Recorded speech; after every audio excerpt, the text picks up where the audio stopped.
Mr. Klein, I'm okay. Put it on that side so the angle is towards.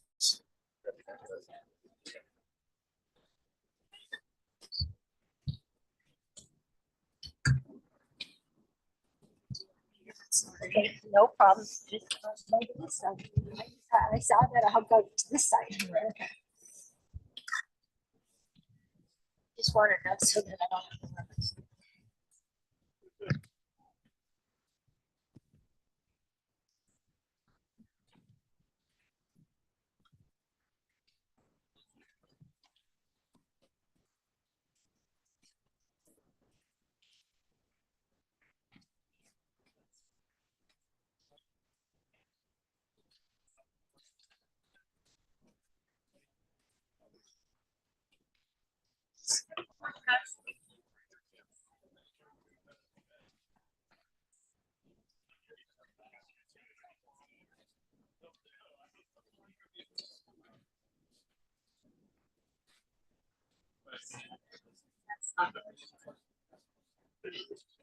ACL.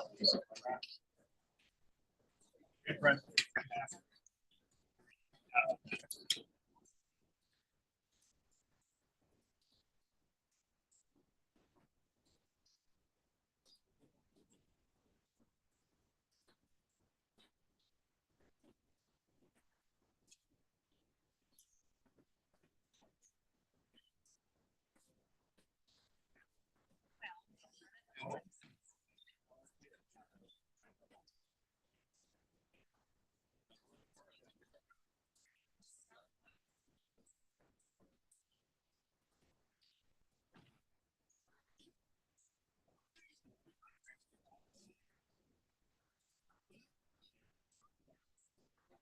Yes. What?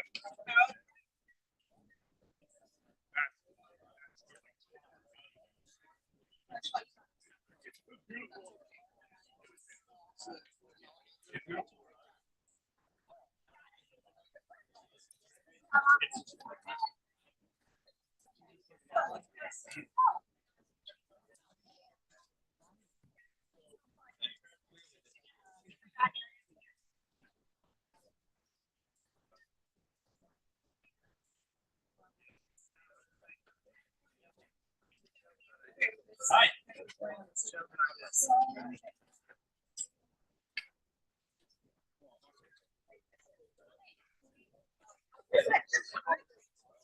Thank you.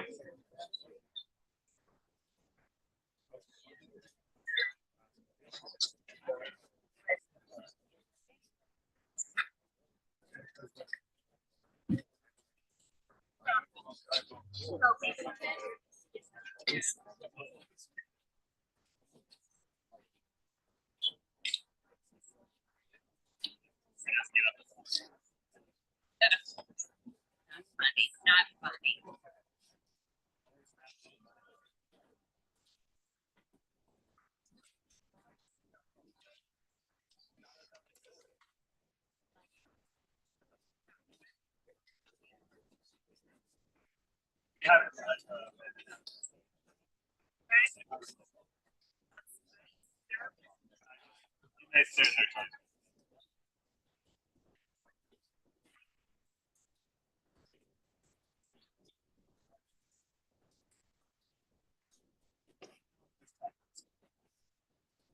So put it soft like celebration.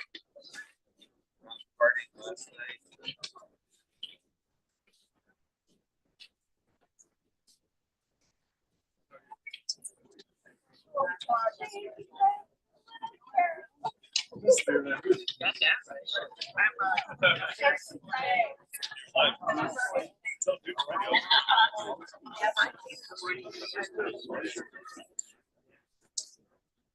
I get first with the third, yeah.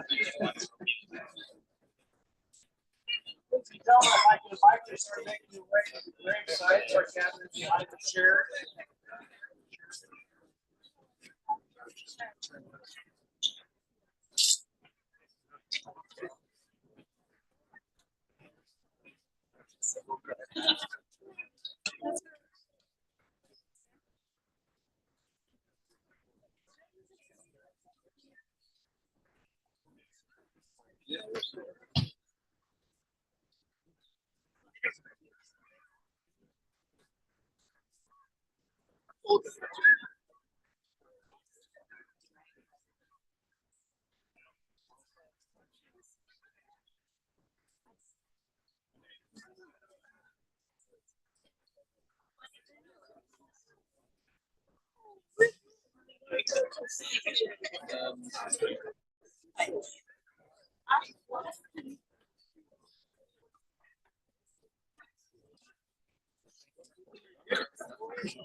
We have an extra couple.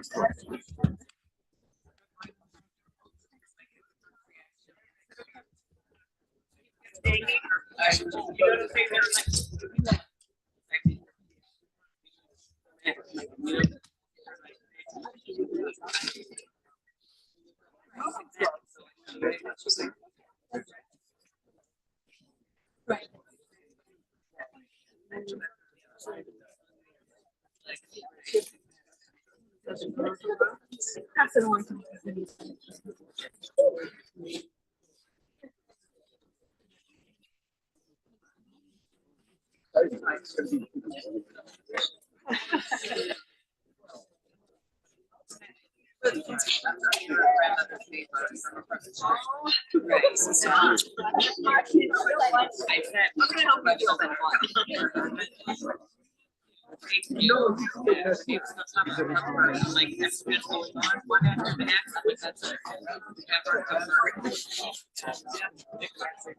Folks, we're going to start in a moment, and we ask everyone at this time to silence your cell phones.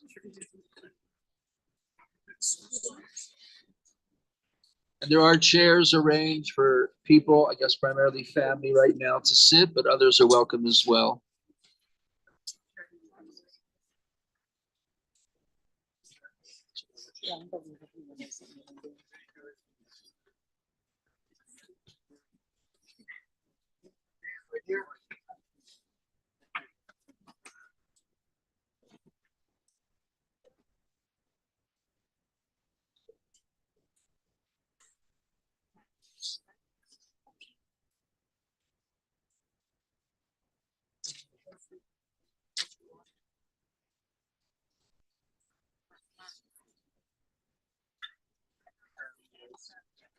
Next to Penn. Next You need president. No, Penn's gonna sit here. What?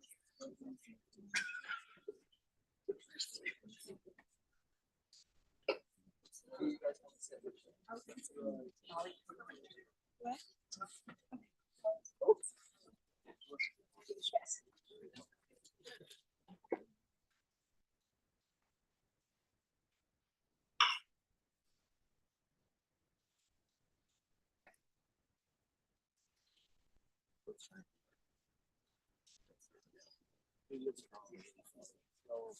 Services.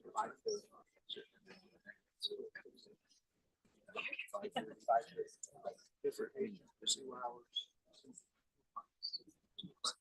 Service of 5:30.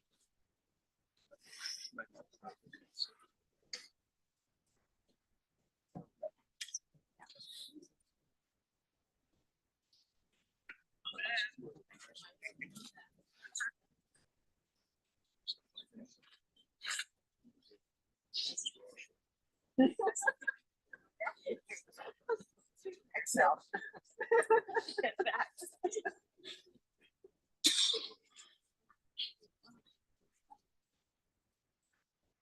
You should tell people. No.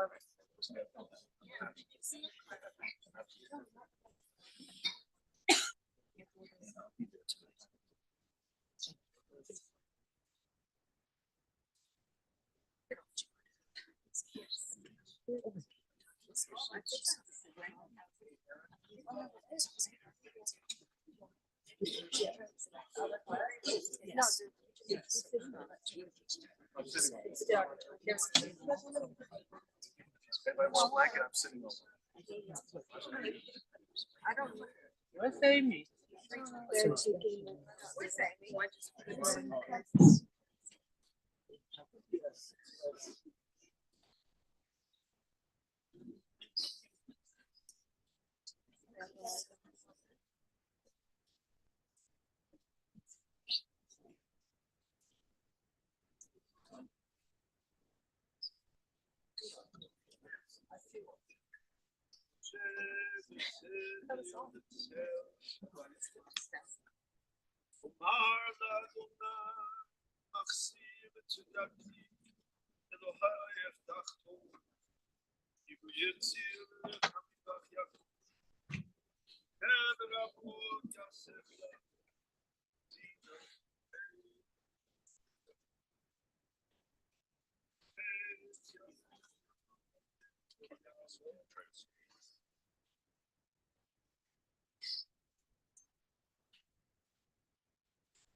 אורך ימים משפיעהו, ויראהו בישועתי.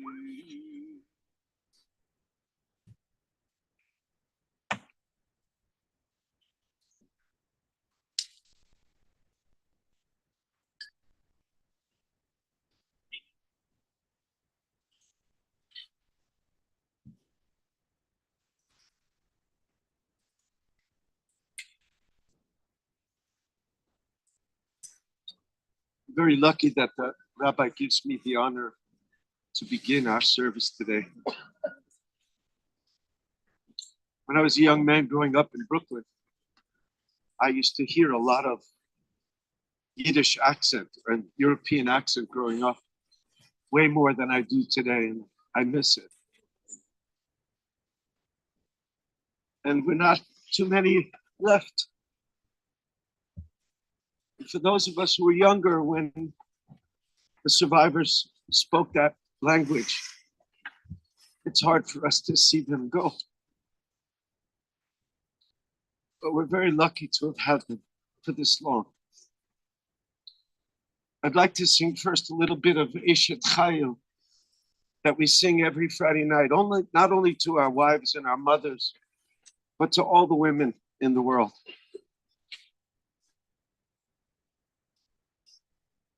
אשת חיים היא וצר ורחוק מפנינים מכרם בטח בלבבה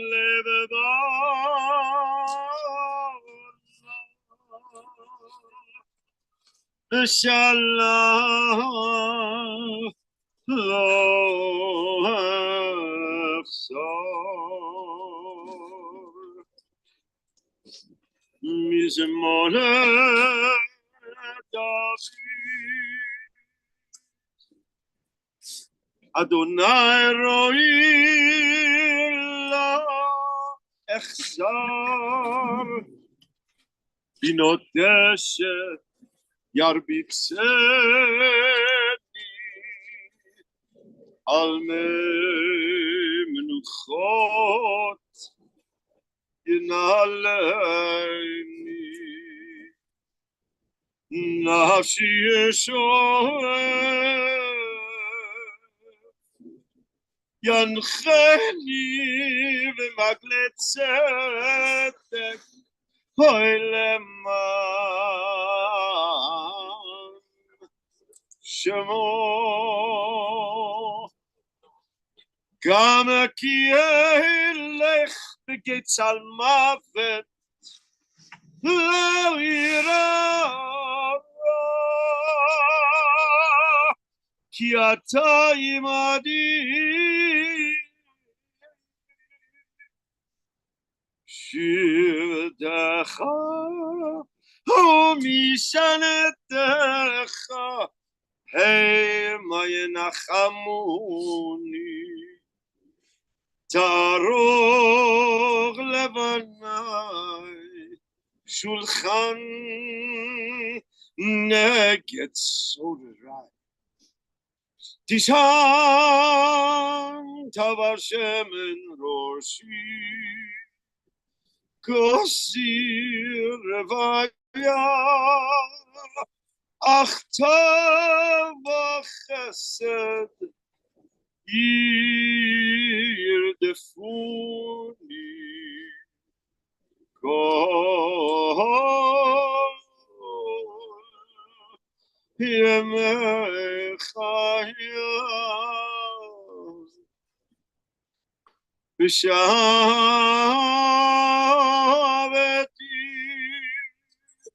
בבית אדוני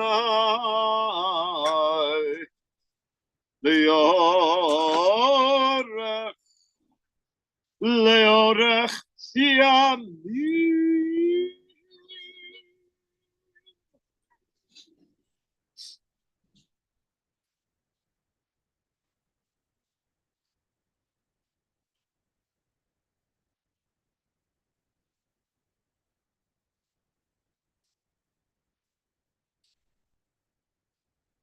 The Lord is my shepherd, I shall not want. He maketh me to lie down in green pastures. He leads me beside still waters. He restores my soul. He guides me in the paths of righteousness for his name's sake. Yea, though I walk through the valley of the shadow of death, I fear no evil, for you are with me. Your rod and staff comfort me. You prepare a table before me in the presence of my enemies. You have anointed my head with oil. My cup runs over. Surely goodness and mercy shall follow me all the days of my life. I will dwell in the house of the Lord forever. Our God and God of our ancestors, our rock and our redeemer, 1,000 years in your sight are as a passing day, an hour of night. Our generations come and go. You endure forever. We're always in your hand, O Lord, in death as in life, trusting in your love and in your judgments. O Lord, in heaven, strengthen those who mourn the loss of Anna Hemd. Help them to look beyond this moment to realize that death can never destroy the bonds of everlasting love.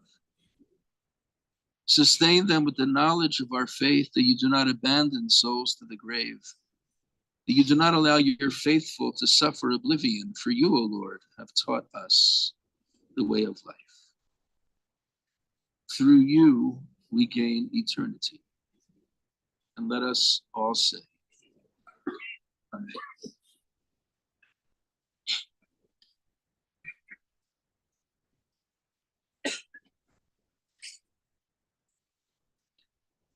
Anahem was such a good, kind, and loving person who had endured so much in her long life. And I'd like to think that after seeing what she was going through the past month or so, maybe even longer, God said to his angels, enough already. It's time to bring Anna home. It seemed like she would live forever. She was always the Energizer bunny, always full of energy and full of life. And even though the mounting years brought with them physical and other kinds of decline, Anna's inner strength and her spirit made it seem that she would just keep on living. She had not 9, but maybe some would say 90 lives. In the words of the psalmist, Lo amut ki achya, I shall not die, but live. And for almost 97 years, that's exactly what Anna Hemd, Chana bat Uri Vipesela did. She lived. She lived well. She lived right. She lived and she loved. She was a dutiful daughter, sibling, a loving and supportive wife, a devoted mother, mother-in-law, a doting grandmother and great-grandmother. Today is not the time to review things that everybody knows about Anna, and all of you here know quite a bit about her. But it might be a time to try to extract the lessons that we can learn from her life and the way she lived her life. In the book of Kohelet, the book of Ecclesiastes, written by King Solomon, reportedly in his mature years, it says, Tov Yom Mavet Miyom Hivaldo, that the day of death is better than the day of one's birth. There are many explanations as to why that is true, but one of the reasons it might be true is because only after one lives life and passes away can lessons taught become lessons learned. In her beautiful memoir, Sonia Schreiber wrote, the book is titled, I Promised I Would Tell. She was a Holocaust survivor, both in Auschwitz and Bergen-Belsen. And she writes about a visit she took back to her childhood home in Krakow. And she saw a tree still standing. And she called that tree the tree of life. And in a poem, she wrote, its limbs reach for the sun, and one or two with leaves green and tender refused to surrender and dared to survive. It is still alive. To me, and I had the privilege of knowing Anna for a good number of years, since 1995, the year after her husband Mike passed away. That poem speaks of Anna. As tempting as it was to give up after the trials of the Shoah, she did not. She dared to survive, as others we know have also done. But she matured into something that our rabbis might have termed an Ilan Na'eh, a beautiful and elegant tree. She was, as the prophet Jeremiah put it, Eitz Shatul al Mayim, a tree planted by waters. V'al Yuval Yishalach Shorashav, sending forth its roots by a stream. V'lo yireh ki avo cham, v'haya aleha ra'anan. Does not sense the coming of heat, and has no care in a year of drought. V'lo yamish la'asot pri, and it never ceases to bear beautiful fruit. That was Anna. I'm sure we're all familiar with the stereotype of people who have endured great suffering. It's often said that their troubles make them hard or prickly. That was not true for Anna. I was told, and I was surprised to hear, that she never really spoke much of her darker experiences growing up in Poland. But those experiences, I would have thought, would have made her less sensitive. But in her case, it made her more sensitive. It made her more willing to embrace human difference, more willing to throw her arms around anyone who needed a hug.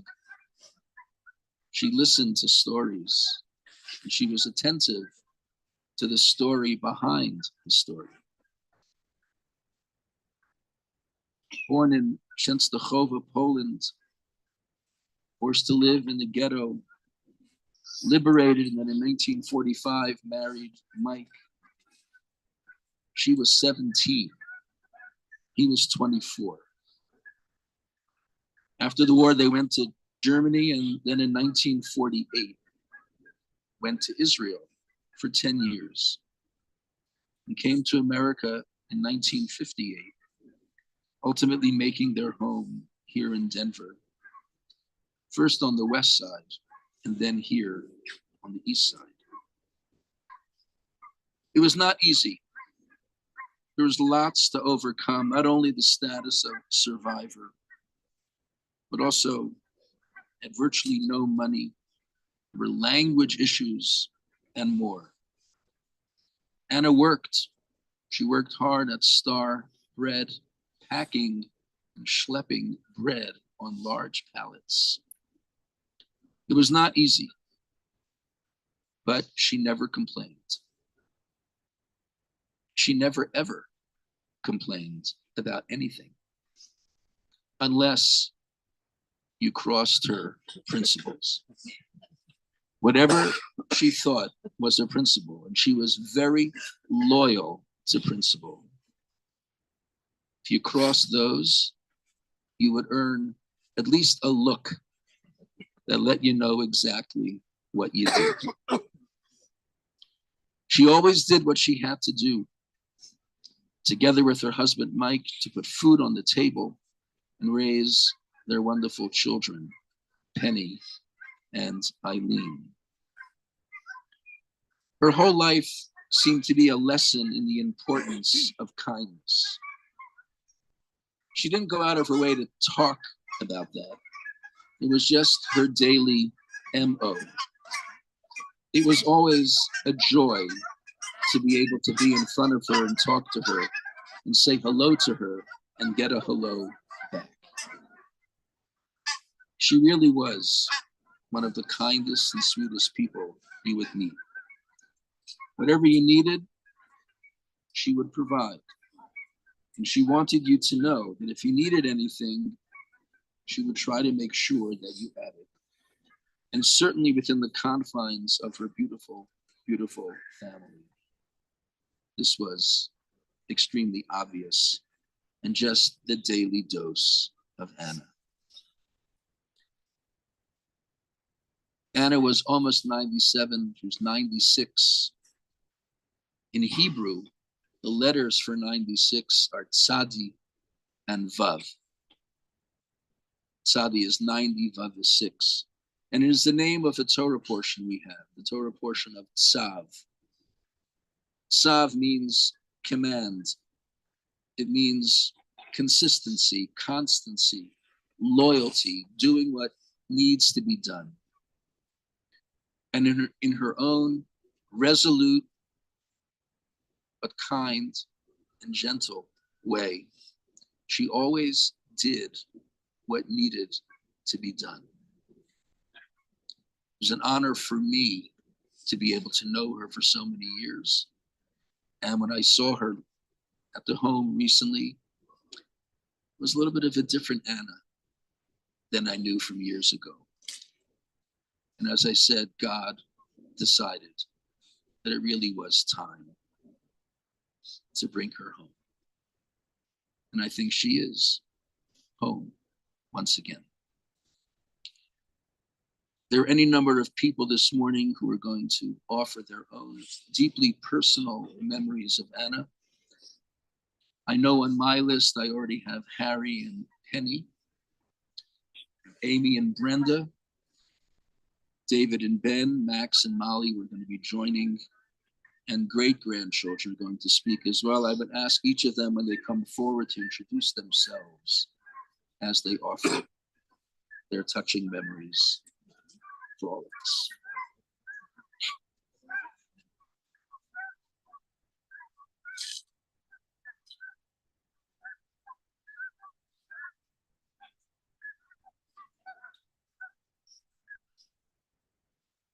I'm going to try not to cry. Okay, sorry. My name is Penny Rappaport. I'm Anna's daughter. And I just want to say a few words, just a few, if I can make it. So I apologize if I'll start crying. Our mom, Mamala, Ruby Cooperberg Hemd, the matriarch of our family, was a real survivor, not only during the Holocaust, but also through her life. She was strong, courageous, very funny, and generous to her family and other people that knew her, always remembering every birthday, anniversary, and holidays. We always thought she was bright, even though she did not finish elementary school. She taught me algebra at the age of 10. Her family, her daughters, her son-in-laws, her grandchildren, with their spouses and great-grandchildren, she brought them in with open arms, and how she loved them so. Our mom's favorite thing was to go on vacation with her family. She was willing to see us all together. Her trips to New York were very often and stayed for months at a time. They are the best memories that my kids will always have. And I know she had them too. Our mom was a party girl. She loved her egg cognac in Israel and lemon drops with Eileen. She always wanted to drink with someone. She would order a drink, only for us to take a few drinks. And then we put it in front of her and she always finished it. Our mom's favorite food was Mexican food. And she was an amazing cook and baker. As she got older, she loved to gamble at Blackhawk, in Vegas, in New York. Our mom knew every slot machine by name, and she knew how much money she was getting paid or lose. When we asked her how much she won, Ola, she says, I'm having fun. I don't care. We're not here to mourn her, but to celebrate her life. We are also fortunate to have her for so many years. Rest in peace and enjoy a shot with Daddy. We love you so much with all our heart, and we will always be with us. You will always be with us. I love you.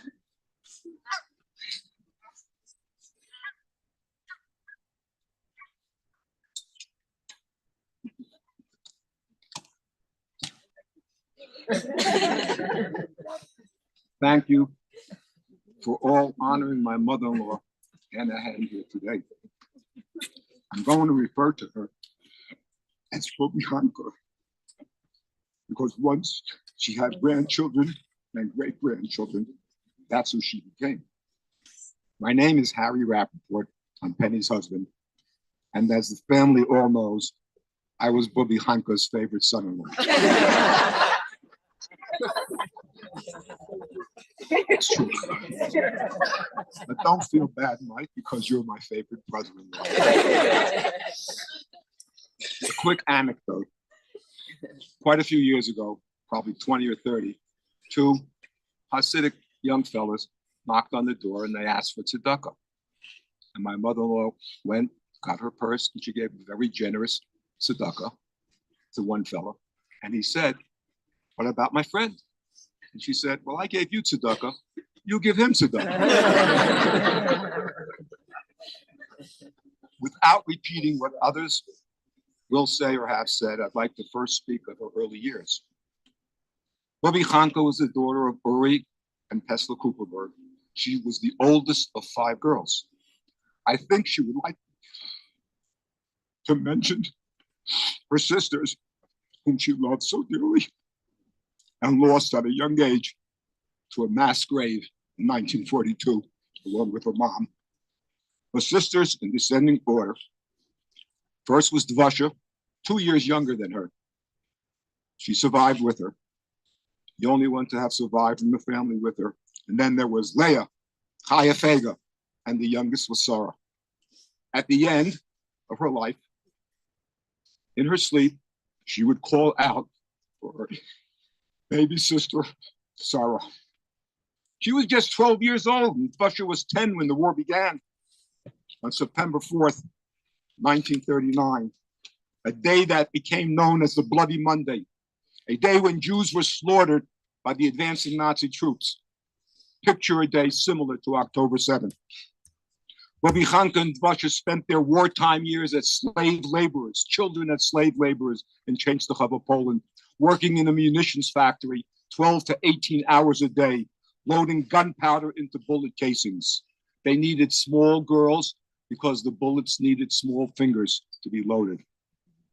That's where they spent their childhood, and how lucky they were. Because as slave laborers, they received extra rations, a measly cup of watered down soup, and a slice of stale bread added to their daily rations, barely enough to survive.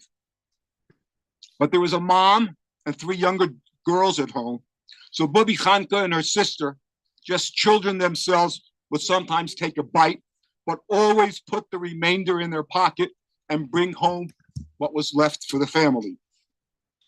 During the war, her eventual husband, my father-in-law Mike, would climb over or under the ghetto wall to forage food for her, his family, and her family.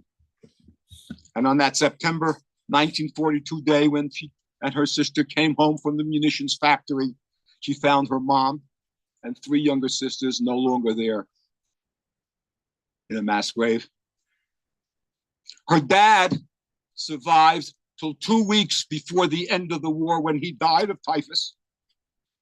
She was liberated by the Soviets on January 16th, 1945, with no family except her sister Dvasha. She was 17 and her sister was 15.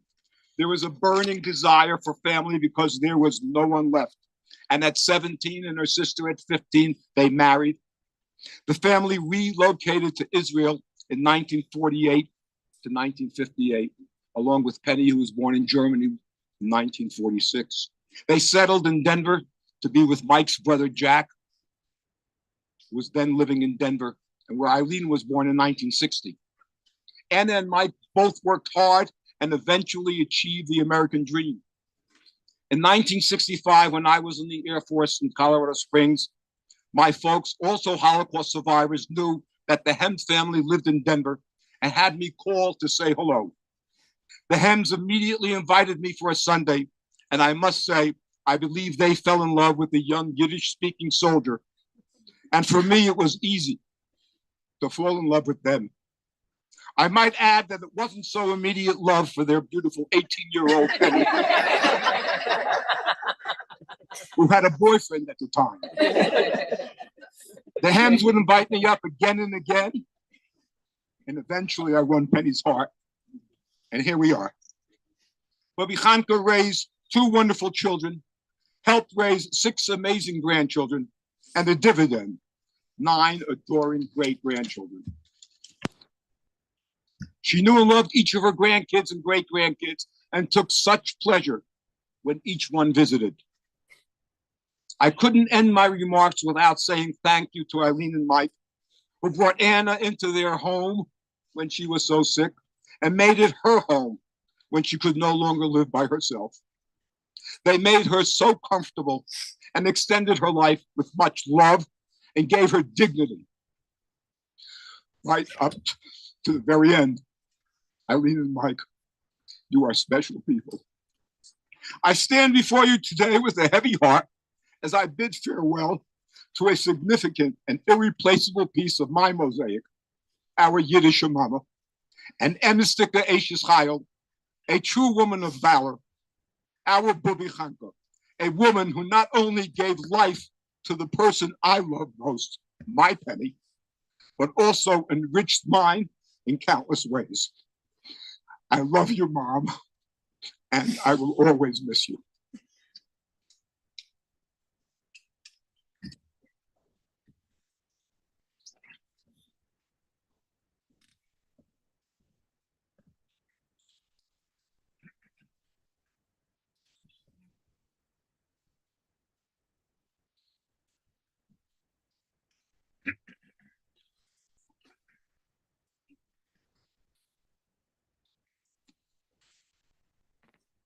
I'm Amy. This is Brenda. You're all here today because she wasn't just our booby, she was everyone's booby. Everyone I know has reached out to us to tell us that they considered Bobby Chanka their booby too. Our friends knew her so well because Bobby used to stay with us for months at a time. But even before that, we were always a close family, despite the distance. Since Brenda and I were infants, Mom schlepped us on an airplane to Denver. And Bobby and Dana always planned something fun for us. I've been to more tourist places in Colorado than I've been to in New York. And that includes Central City. I think that's where Bobby's love of slot machines began. My grandparents were a lot of fun. I remember every night that we were there, they had company who visited them. And I also remember watching old 33mm movies without the sound. There's one of my mom and dad's engagement party. Bobby Chanka is holding her drink. She's dancing, she's singing, she's hugging everyone. It's like watching a fun Snapchat video of my kid's private story. But the main character is Bobby Chanka. It's like cemented in my brain since I was a little kid because I thought she was the coolest booby ever. Can we watch that movie tonight? But Bobby Chanka wasn't just a pretty face and a party girl. She brought home the bacon and she fried it up in a pan. She worked the night shift at Star Bakery, and I was always in awe of that. I was like, when did she sleep? And she was always the best cook, from her gala to the chulent, and not just a regular chulent. It was a yapsa chulent. And she made like her famous cookies that we all loved and her cakes. And to this day, we all try and replicate it, and we just can't seem to do it. And it's not for a lack of trying.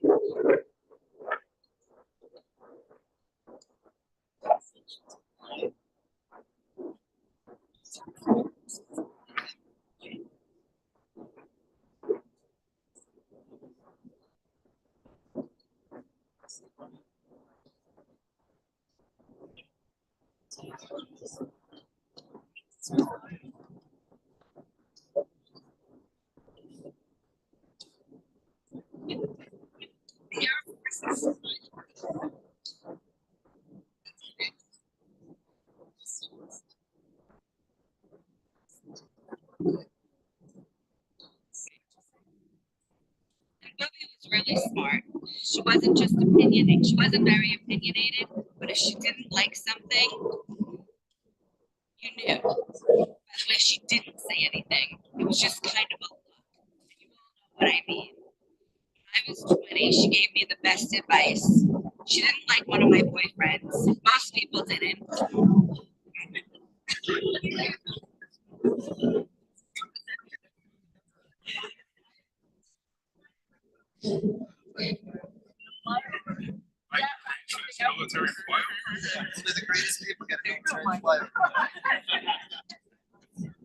right. When I was 20, Booby gave me the best advice of my life. She didn't like one of my boyfriends. Most people didn't like him, but she had the guts to tell me. Her exact words to me, throw him back in the ocean. There's plenty of other fish in the sea. Boy, was she right. Now I got the best one. So before I tell you my favorite memory, I just want to thank a few people. I know some people did this already, but thank you, Mom. You're such an amazing role model. The way that you adored your parents, such a pure, beautiful love. I don't know anyone that would go back and forth the way that you did. Probably would have been a lot cheaper to charter a plane. Auntie, you're the most devoted daughter. You took care of me every day since Zadie died. I don't know what any of us would do without you. Thank you, Auntie and Mike, for having 4 great kids and surrounding Booby with a big and beautiful family with lots of kids and great grandkids. And thank you for all my cousins for visiting Booby and bringing their kids to her and surrounding her with family, because that's what made her really happy. And words can't express our gratitude for opening your home to Booby and giving her so much dignity these last 9 months. You know how we feel and how much we love you. So my favorite memory is when we were little, waking up every morning at Booby and Zadie's house, piling into their full-size bed. Me, Brenda, my mom, Booby, Zadie, and Auntie.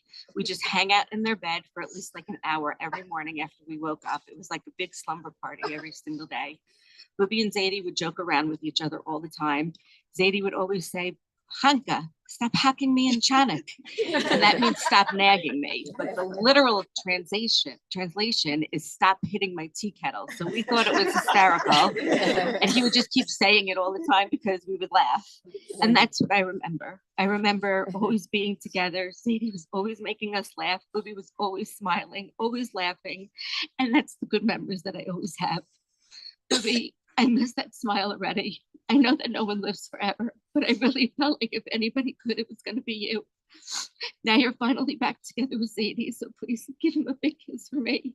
And I really hope that you're hugging him in Chanak.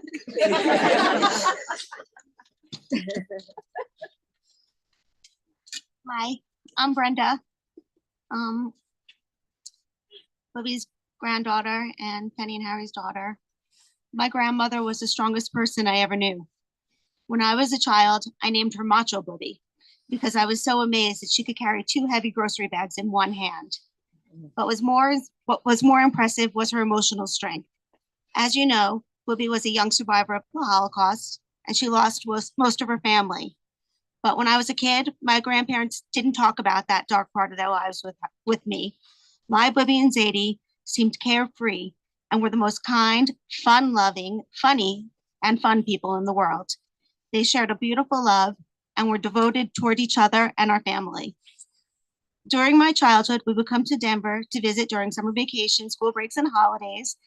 And I often slept on the floor or I'd climb into bed with them in the morning. But I would waken to hear my grandmother weeping in her sleep for her lost family.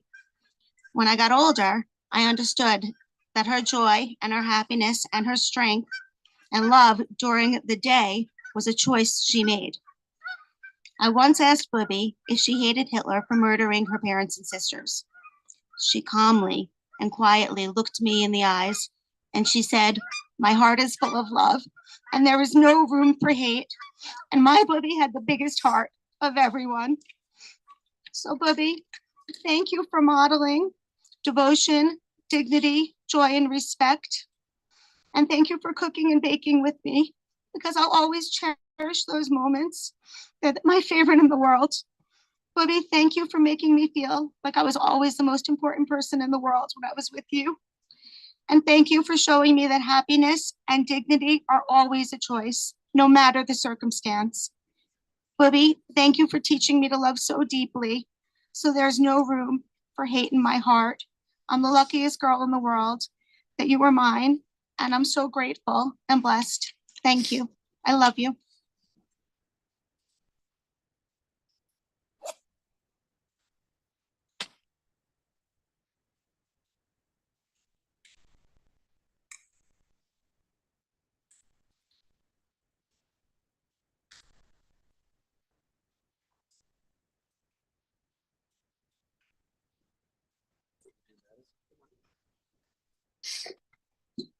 Hi, we're Bubby's older half of the great grandchildren.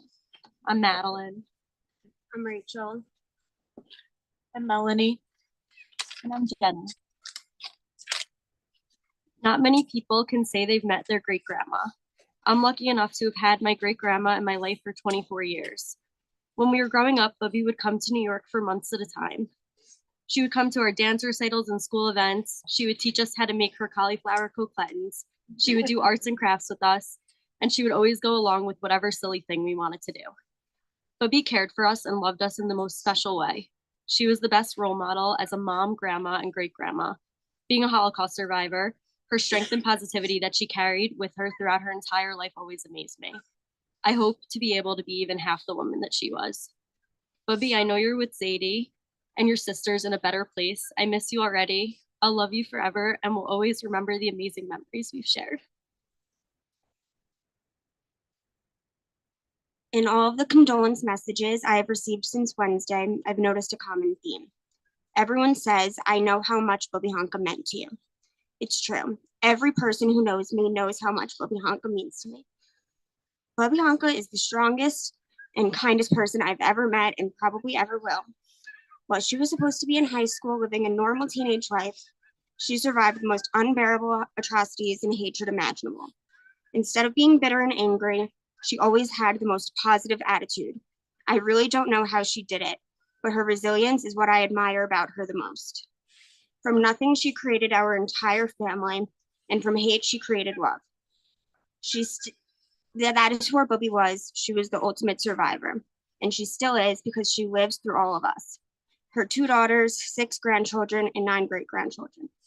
It is now our responsibility to keep her legacy alive, and I know that we will. I miss her smile, her laugh, the sound of her voice, the lipstick marks she would leave on my cheeks, and I will even miss those sugar cookies.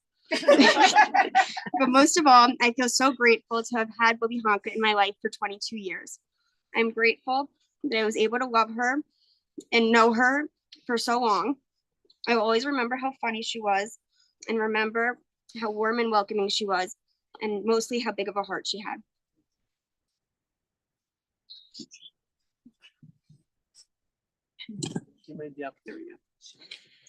I was lucky enough to come see my Bubby 2 weeks ago.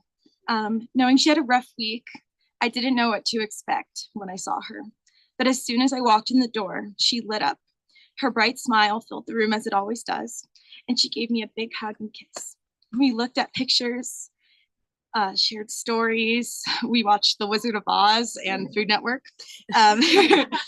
And we talked about her famous sugar cookies, which then made her want some cookies. So she told me to go get Bubby Penny and go fetch her a tin. She and Parker had a little ice cream race where, of course, she won because Bubby loved her ice cream. But it was the Bubby I've always known and will always remember. But I shouldn't have been surprised. She was one of the strongest and toughest ladies you have ever met. That could fight through anything. No matter how she was actually feeling that day, she pushed through because she knew I was there. Bubby did everything for her family and always stayed positive, even in the darkest or toughest times. The last thing she said to me before I left was, Jenna, my China Maidala, thank you for coming. I love you so much. So when we think of Bubby, let us remember her smile that lit up the room, her love for the family she created, her beautiful heart, and her ability to make every person in this world feel welcomed with open arms. She was truly a special person, and while she may not be physically here, her love will continue to go on forever and ever through every person she has touched. We love you, Bubby, and we miss you.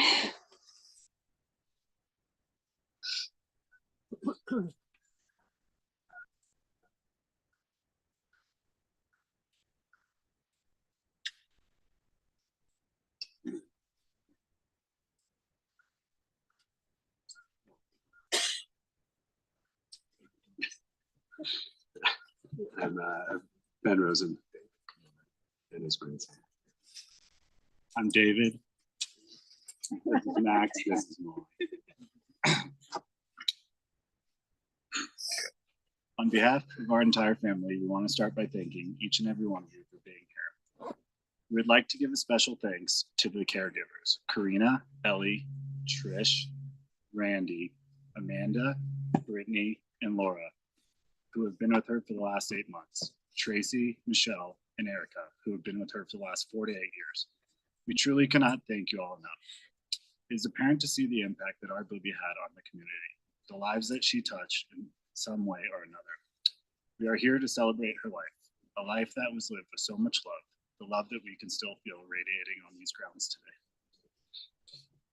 As you may know, Booby had 2 daughters, 3 granddaughters, 3 grandsons, 7 great-granddaughters, and 2 great-grandsons. She was a giver of life, a beacon of light in the Jewish communities in Denver and New York. All 17 individuals that she was responsible for bringing into this world could stand up here for hours telling you stories of the lessons she taught, the laughter she brought, and the morals she instilled in them. We wanted to take a few moments to share with you some of our favorite memories of her. Hopefully along the way you can learn something, laugh a little, and think of the ways that our Booby impacted you. Growing up, Fridays were always a special time in our family. Starting Friday afternoons, Booby would race us to the house to begin the Shabbat festivities. Now, this wasn't necessarily your typical Shabbat. Shabbat in our house would begin with the watching of one of her most favorite shows, Jeopardy. Booby was the absolute best at Jeopardy. There was no one in the entire world, even Ken Jennings, who could beat her. Now, you're probably asking yourself why she was never on the show. Well, it's pretty simple. It's because the goal of Jeopardy is to give your answer before someone has already correctly answered the question, not after. This was just the beginning of what would always be a sacred, magical time for us. After dinner, Booby would almost always take Molly back to her house to spend a quiet night, just the 2 of them. Maybe have a little bit of cereal and milk at 10 p.m. when the rest of us were quietly sleeping at home. The next morning, Booby would take her to shul to meet the majority of us. This is where she would instill her Jewish values and obviously show us off to all of her friends. These values remain embedded in not only all of us, but also our children as we try to raise them in her light. Speaking of our children, it cannot be underestimated how incredible it has been for all of them to be able to spend time with their great grandmother and to be able to take in her infectious energy. For the past 9 months, Booby has become even more prevalent in their lives, as every time they go to visit their own Booby and Zeta, Booby Hanka was there to greet them with a warm smile, joy, and a big, loving hug. It cannot be underestimated the impact she has made on our children's lives, how lucky they are to have been able to learn from her, to feel loved by her, and most importantly, eat ice cream and dino nuggets with her. They say that you are the sum of all of those that have come before you. There is no doubt that the part of our children that was given to them by Booby Hanka will help them to be incredible, hardworking, caring, and kind people. We want to leave you with one last thought. We sit here and talk about how kind-hearted, humble, and loving our Booby was. But if you crossed her, it was game over for you.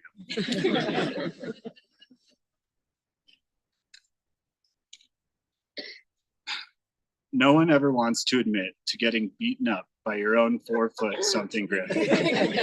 But if you have a minute later, I advise you to ask Ben what happened on that fateful day many years ago in Florida, when he may have shoved the wrong sibling and ignited the fire in the belly of a 70-plus-year-old woman. It's true. Thank you so much for being here with us today. We know that our Booby and Zadie are looking down on all of us, holding hands and smiling at what they have created.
Yashov Afar al Haaretz Shahaya, V'Haruach Tashuv El Elohim Asher Nitzan. The dust returns to the earth as it was. The spirit returns unto God, who gave him.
Isn't it?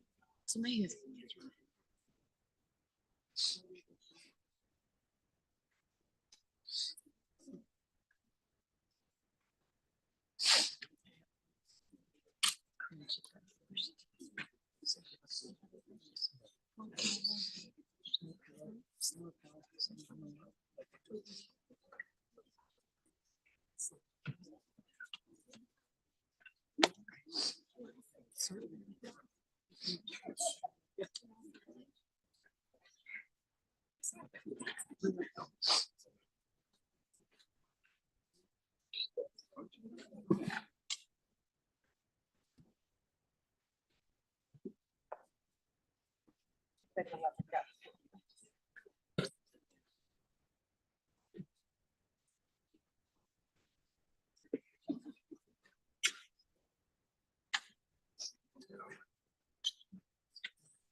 Former Air Force. And you called them up and said.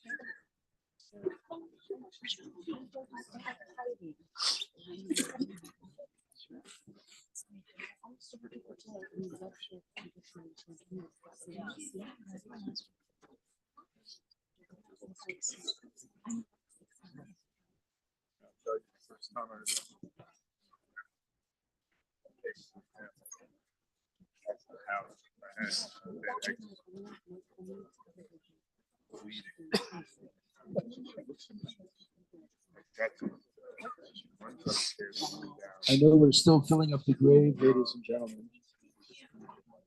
But in order to move to the conclusion of the service, please give your attention to our cantor, which is Siddur Katzin.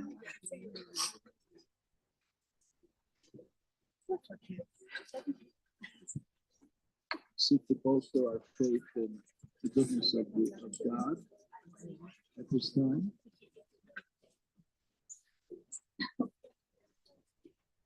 Tsukami, Polotiko, the Kapispadel, Naviano, the Pikia, Sharatani, Hokoa, the Omano, we made the high more each of the outside the holder of a tuta. And a Habai Mother Raf, Haman, and a Husnavos, the Hadon, Hasti Hoda. Ahadam in Ben Shana Yolev Shamichye, Ba Yishrono Kiloya Baruch Dayan, Nemi to the Chaya, Yadan on a Kitzet Mishpatech, it's stuck with Dovrech, and the Tiske Bishoftecha, the Ein Haher Achar Midat Shoftech, Zadika Dadana, the Yashar Mishpatech. Gidol ha'etzar Lilia, Asheinecha fituchot al kol darchei bnei Adam, latif leish kidracha v'chifri ma'alala, להגיד כי ישר אדוני צורי, לא עוולה תבוא אדוני נתן לאדוני לקח, בשם אדוני מבורך, והורך ומכפר בו מלא השחית, והרבה שיב אפו, ולא יאיר כל חמתו.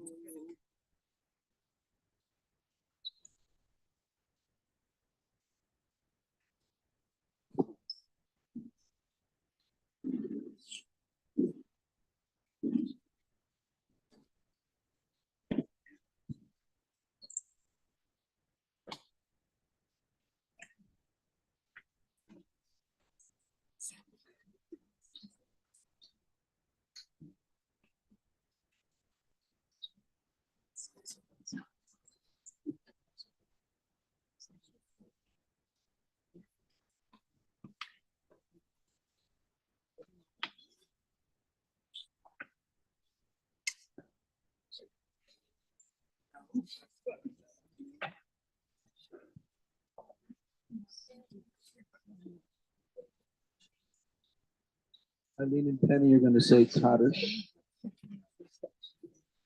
They'll say it together with me. We'll all answer Amen. Yitkadal, Yitkadash, Shemei, Amen. Yoma, Yivra, Malachute. The Chaye Chom, the Yom Yitzon, the Chaye, the full Beit Yisrael.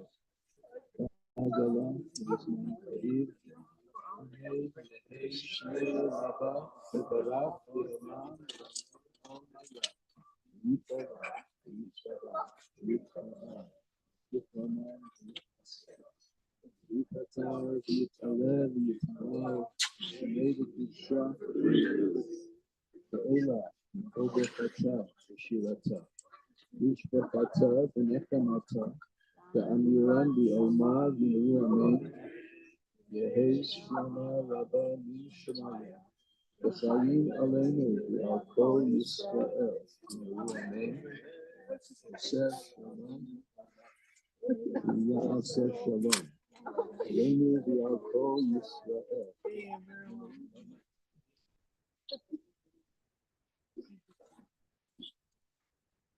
One of my father's favorite expressions, Alav Shalom, was "Das Äpfel fällt nicht weit von den Bäumen." I've had the pleasure of working with Eileen for almost 6 years now, and now I know where she came from.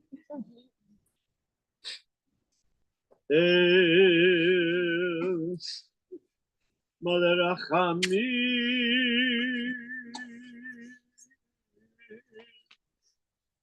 Shochet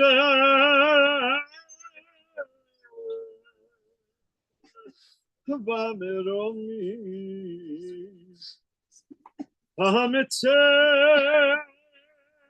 Menucha Nechona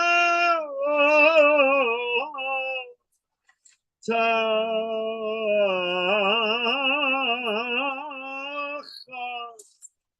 Kanfei HaShechina V'mahalot Kedoshim V'Yorim Kezar Rakia Mazehirim Et Nishmat Chanechait Bat Yuri V'Peso Shalcha Leolama Ana Bal Rachamim Hastireh B'Seiter Knafecha Leolamim Utzeror HaChaim Et Nishmata Adonai Hu Nachalata V'tanuach B'Shalom Al Mishkava V'nomar Amen. O God, exalted and full of compassion, grant perfect peace in your sheltering presence among the holy and the pure. The Chana Bat Uri the Tesla, who now rests in her eternal home. Master of mercy, we beseech you to remember all the unworthy and righteous deeds she performed in the land of the living. May her soul be ever bound up in the bond of eternal life. The Lord is her portion. May she ever rest in peace. And let us say, Amen. Amen. Before we conclude our service with the formation of a double line going out towards our cars, a period of Shiva will begin immediately following the conclusion of our service at 247 Monroe Street in Cherry Creek. Visitation will start today, right after the interment. And for those who wish to visit on Monday, Tuesday, it'll be from 2 in the afternoon through 6:30 in the evening. And there will be a service each evening, tonight, tomorrow, and Tuesday at 5:30 for Ma'ariv. Your presence at those services and visiting during this time of Shiva would be a source of comfort to the family and friends. We're going to ask people to form a double line going out this way, and the line will face each other so that the family can make their way through the line.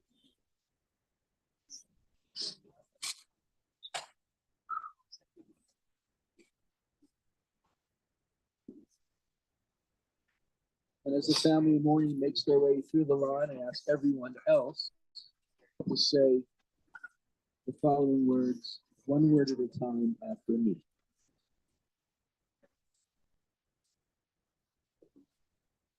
Hamakom Yenachem Etchem Tutov Sha'ar Avelei Sion Yerushalayim. May God comfort you among all who mourn in Zion and for Jerusalem. And we all say, Amen.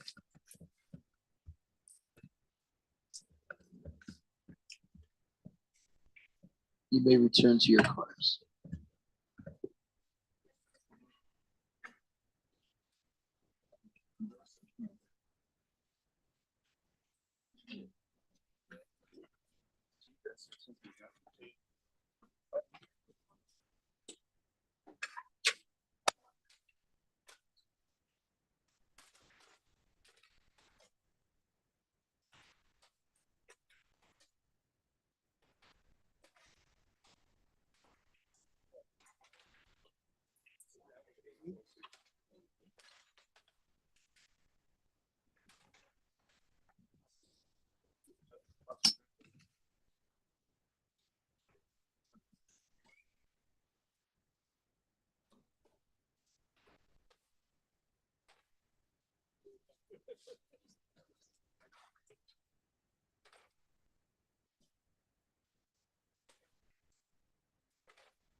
Yes, May.